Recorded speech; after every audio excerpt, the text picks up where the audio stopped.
Hello, my wonderful people, viewers and subscribers all over the world. I greet you all and I welcome you all to another episode. This one is titled Simon Ekpa to be extradited soon, according to the DSS, who stands as a testifier and also a witness, according to what they tell us. Because they say na DSS, mind the mask. How can you tell me a security personnel have been masked to come and testify against Nnamdi Kanu? And you people also claims that he was the one that arrested Nnamdi Kanu 2015.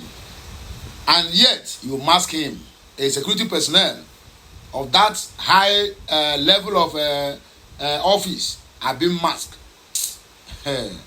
Anything the Algeria government cannot do and the APC can never exist. But let's take it that way. According to him, he says, Simon Ekpa will be extradited soon. DSS says as court adjoins Nnamdi Kanu's trial. And according to this news, when I go through it, or rather when I go down it, I found out that they said why they are going to extradite Simon Ekpa is because he's a disciple to Nnamdi Kanu, not as a terrorist again. And I see how this thing is just turning left, right, and center, because Nigeria as a country is a confusion itself. Nigeria is a confused country with confused leaders who have no direction. Grab it, run it, snatch it. And you grab, you snatch, you run with it, and at the end, you run out of ideas on how to govern your people. So now, Ekpa now is being extradited because just the only offense he committed is because he is championing for Biafra agitation. I will read this news going forward, but let us just take other headlines. But before then, please like, share, comment, and keep subscribing for more interesting videos coming your way. I, Okulora, is here to serve you. Happy weekend to all my fans out there. Igbo clergy men frown at malicious publications against IPOB and the people of Southeast. EFCC detains social media influencer VeryDarkMan over alleged criticism of GT Bank. Meta don't want a possible shutdown of Facebook and Instagram in the country called Nigeria. I bet we're gonna do them fast. I don't say this one now don't be Meta. This one now just deliberate attempt to make sure that they plunge the youths more into poverty. They don't know say Instagram they pay them and Facebook they pay them. So when they begin to shut all these things down now, you find out that they're going to limit the number of content creators are going to have in Nigeria. It is never too long that Facebook started to pay in Nigeria or Instagram, whatever they call it.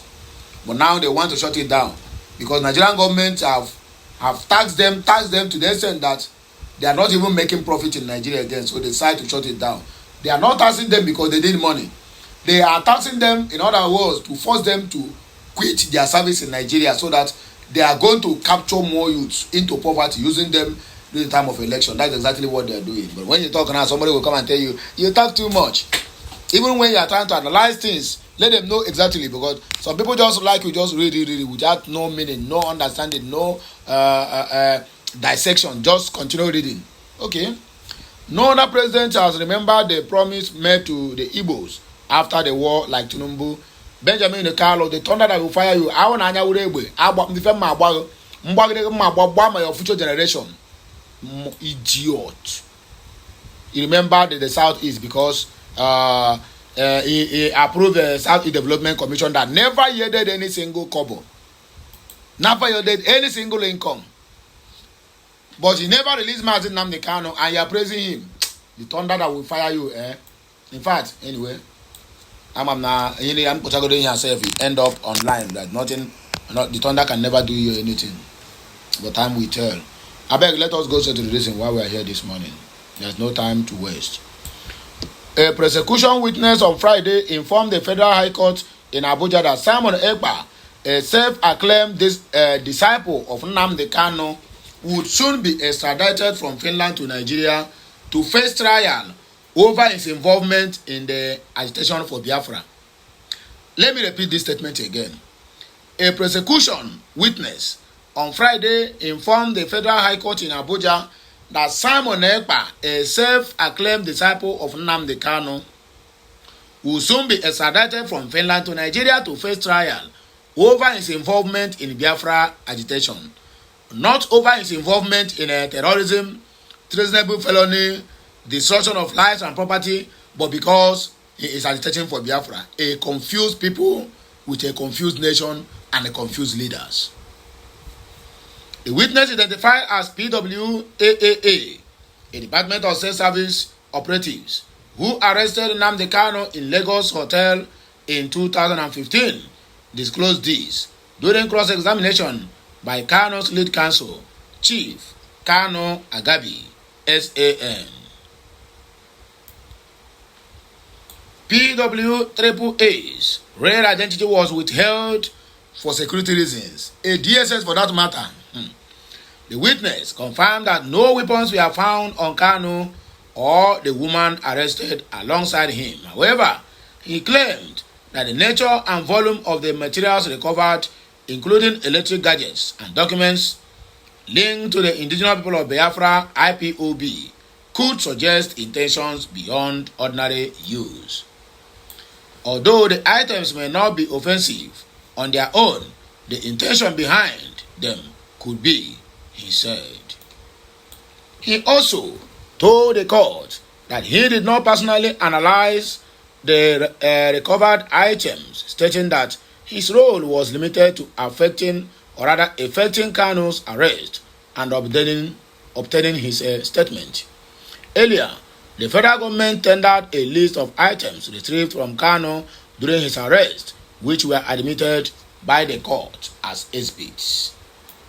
The items include: number 1, electric devices, 1 black laptop, 2 multi-mixer transmitters, 2 Apple iPads, 2 MacBooks, a mini drone, sound wave speaker, several modems, Glo, MTN, Etisalat, the link, a flash drive, a camcorder, and multiple adapters. Phones and accessories: Samsung, Motorola, and Nokia phones, a Radio Shack mic, headphones, microphones with the cords, a hand recorder, and an extensive wire. Documents and IDs: a British passport and a Nigerian passport bearing the name Oku Kanu Nwaka Ibeya Nnamdi Ngozi Chukwu, IPOB membership cards, and other IPOB tax documents. Personal effects: shoes, belts, wristwatches, Diesel Club Frederick Peckham, Alexander Christie, perfumes, medicine, singlets, and wallets. Justice James Omotosho adjourned the trial to May 6, 7, and 8 for the continuation of cross-examination and also final trial of Nnamdi Kanu. The trial is part of the ongoing case against Nnamdi Kanu, the leader of the indigenous people of Biafra, who is facing terrorism-related offenses. Igbo clergymen frown at malicious publications against IPOB and Southeast at large. The clergymen in the Southeast have pleaded with a section of the media in Nigeria to cease malicious publications against the regions and its people. The clergymen, operating under the urges of concerned Igbo ministers, commission, named the particular online medium, which they accuse of portraying the Igbo as a group without love and respect for peace. The affected medium was said to have been acting persistently as a mouthpiece for the Nigerian government manipulative narratives. Apparently unhappy with the trend, the clergymen asked the promoter of the online media organization to stop the media war and negative narrative against the people of the Igbo extraction in Nigeria. This statement, released in Abuja on Thursday, is entitled, "We Must Set the Record Straight," and signed by Reverend Tony Uzo Anthony, President General and International Coordinator, and Apostle Tony Usu, the Secretary General. Parts of the statement read: "We, the undersigned, unequivocally condemn the media establishment for its persistent role as a mouthpiece for the Nigerian government's manipulative narratives, as evidenced by his latest publication on April 29 of 2025, titled Police Dismantle IPOB Camp, Arrest Suspected Killer of Inspector. This report, which parrots unverified claims from the News Agency of Nigeria, marks yet another shameful chapter in his descent into journalistic deception. By amplifying the baseless allegations against the indigenous people of Biafra, IPOB, the medium has exposed itself as a willing tool of oppressors intent on subverting justice and perpetuating ethnic bias. Responsible journalism demands impartiality, rigor, and a commitment to truth. Yet, this media organization, under the influence of its alleged Fulani ownership, has chosen to ignore the flimsy evidence presented in court against IPOB and the collapsing case of the prosecution. Instead, it has aligned itself with the Federal Ministry of Information, a body increasingly controlled by forces prioritizing ethnic irredentism over national unity. This fixation on IPOB and Biafra agitation, while ignoring the government's own failures, is not only a betrayal of journalistic ethics, but a deliberate attempt to distract from the real craze-plunging Nigeria. The pitiable plight of residents in the north, east, and northwest, where Fulani herdsmen and terror groups wreak havoc, deserves urgent attention. Schools are shuttered, villages are razed, and innocent lives are lost on a daily basis. Yet, this online medium remains silent on those atrocities, choosing instead to propagate fake news that serves the interests of a discredited regime. This selective reporting is beyond comprehension and raises serious questions about the outlaw's motives. We demand that the affected organization immediately desist from its role as a purveyor of state-sponsored propaganda. It must redirect its focus to exposing the systematic failures of governors, including the unchecked violence in the north, rather than scapegoating IPOB to curry favor with those in power. The Nigerian people deserve a praise that holds the powerful accountable, not one that amplifies their lies. Failure to heed this warning will only further erode its credibility, cementing its legacy as a disgrace to the noble profession of journalism. The time for accountability is now. EFCC detains social media influencer VeryDarkMan over alleged criticism of GT Bank. Popular Nigerian social media personality and influencer Martins Vincent Ose, better known as VeryDarkMan, has been detained by the Economic and Financial Crimes Commission, EFCC. His lawyer Deji Adeyanju confirmed on Friday evening. Adeyanju, on a Facebook post, revealed that VeryDarkMan arrest followed his public criticism of Guaranty Trust Bank regarding alleged unauthorized transactions from his mother's account. In a statement, or rather in a subsequent update, Adeyanju provided more details about the arrest. He disclosed that a team of lawyers from his firm, led by Marvin Omorobe, met with one of VDM's friends, who was also detained during the incident. VDM refused to come out of the cell that he won't see anyone. VDM was locked inside the GTB exit door for over 5 minutes to enable EFCC arrest him and his friend, Adeyanju stated.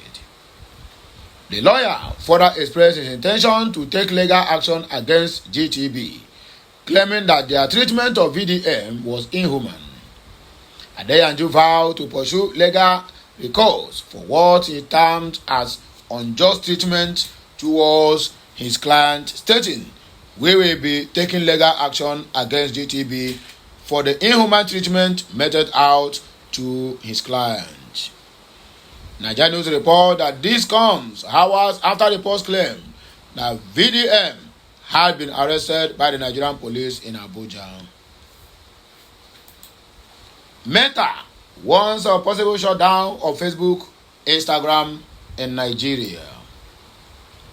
Meta Platform Incorporated, the parent company of Facebook and Instagram, has issued a stark warning that it may be forced to shut down both platforms in Nigeria due to significant regulatory fines, what it deems unrealistic demands from Nigerian authorities. In a court filing seen by BBC, Meta expressed concerns over the mounting regulatory pressures, particularly following the Federal Competition Consumer Protection Commission (FCCPC) imposition of over $220 million fine for multiple data privacy violations. The case stems from a 38-month joint investigation by the FCCPC and the Nigeria Data Protection Commission (NDPC) into Meta's privacy practices and consumer data policies. On July 19 of 2024, the FCCPC fined Meta $220 million, a decision that Meta has vowed to appeal. The fine relates to the alleged violation committed by WhatsApp and other Meta-owned platforms. The Competition and Consumer Protection Tribunal upheld the fine on April 25 of 2025. Giving Meta until the end of June to comply with the ruling. In response, Meta warned that it may be forced to effectively shut down Facebook and Instagram services in Nigeria to mitigate the risk of further enforcement actions. This warning comes amidst an escalating dispute between Meta and the regulatory bodies. Although WhatsApp is also owned by Meta, the company did not include the messaging platform in its court filing.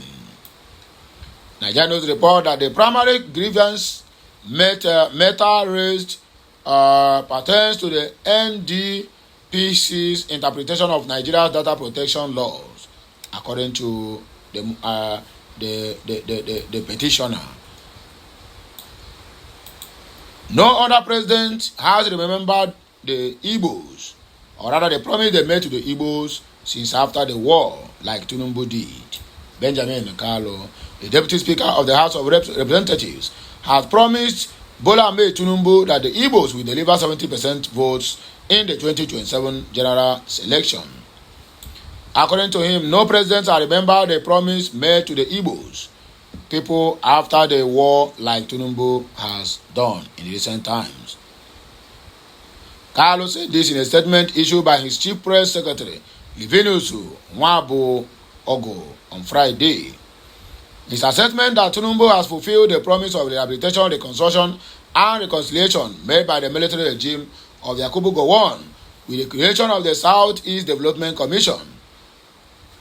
The Deputy Speaker stated this in a Ntalauku in the Ukwanu local government area of Abia State on Friday, during a grand reception held in his honor by the Atuma Grace Movement, a political structure of a former member of the House of Representatives, Emeka Atuma.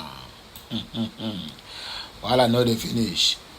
Kanu played the readiness of the Southeast to continuously support the president-led administration. Carlos said, "We are promising the president 70 to 80% of the votes from Igbo land. Let us continue to remain as people who love peace and unity. No other president has remembered the promise made to the Igbo people after the war like Bola Ahmed Tinubu have did in recent times. 50 years come and passed. Administrations came and passed. none of them deemed it right to fulfill those promises made to Ndi Igbo. Only Bola Ahmed Tinubu took it upon himself and said there must be a platform to respond to those proposals made to Ndi Igbo. He chooses the South East Development Commission, which no other president accepted to sign. He answered our problem to enable us to develop the rural communities in Igbo land. He signed the bill into law and has funded it even when naysayers said he wouldn't. He loves Ndi Igbo, and we Igbos remember those who love us, according to Mumu Benjamin Kanu. So my people, are here we go take a break and I go hear more of this news as we round up this Saturday's broadcast. So have a nice day. May the good Lord continue to bless us all, Father, the Son, and of the Holy Spirit. Enjoy your weekend and enjoy your Saturday.